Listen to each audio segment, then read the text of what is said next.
Bismillahirrahmanirrahim. Assalamualaikum warahmatullahi wabarakatuh. Nama saya Aulia Selvira Riani dengan NIM 12080226730. Di sini saya akan membuat video dengan judul prinsip-prinsip dasar kultur jaringan pada mata kuliah kultur jaringan dosen pengampu Ibu Dr. Rosmaina SPMSI.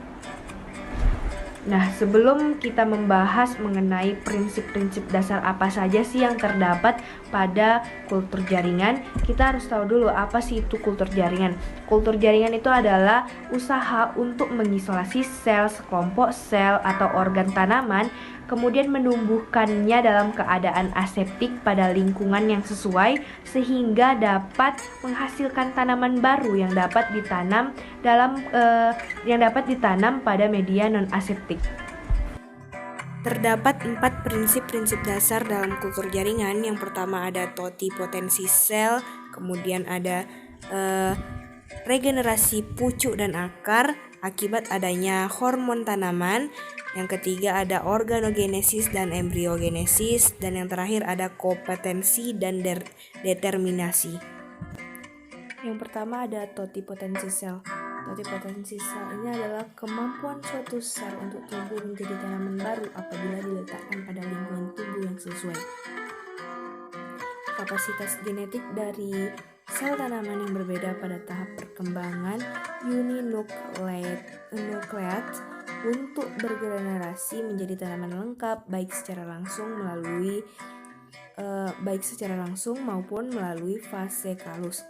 Menurut beberapa penelitian, totipotensi yang pertama ada paling ideal diamati pada embriogenesis somatik, dipengaruhi oleh hormon tumbuh, genotip dan sumber ekspan memiliki peran penting dalam ekspresi totipotensi sel.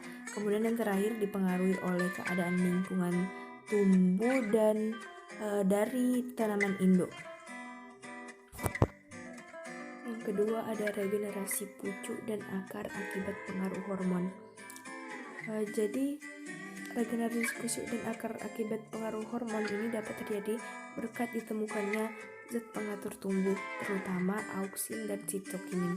Auksin yaitu suatu kelompok senyawa organik yang merangsang pemanjangan pucuk, sedangkan sitokinin kelompok senyawa organik yang meningkatkan pembelahan sel di dalam jaringan. Pemberian auksin dan sitokinin merupakan tindakan penting untuk mengatur pembelahan, pemanjangan, dan diferensiasi sel serta pembentukan organ tanaman di dalam kultur jaringan.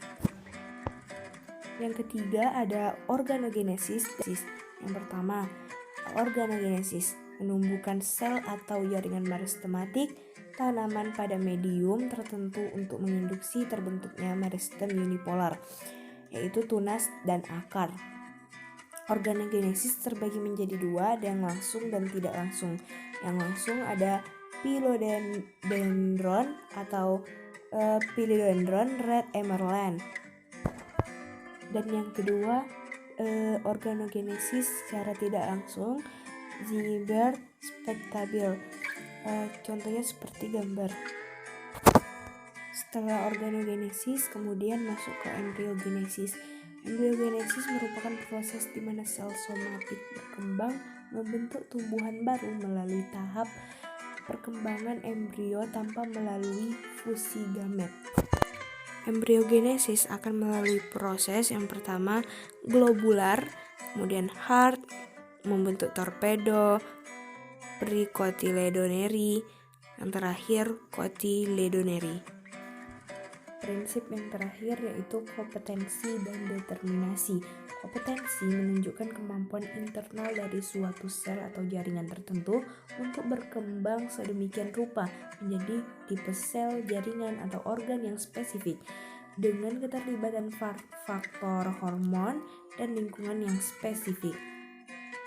Kemudian yang kedua determinasi. Determinasi yaitu sel atau jaringan yang memiliki kompetensi selanjutnya mengalami determinasi yang arah perkembangannya tidak dapat balik atau irreversible. Kompetensi dan determinasi menentukan apakah sel atau jaringan akan mengalami embriogenesis dan organogenesis dan apakah akan membentuk pucu, akar, ataupun bunga yang dapat diinisiasi.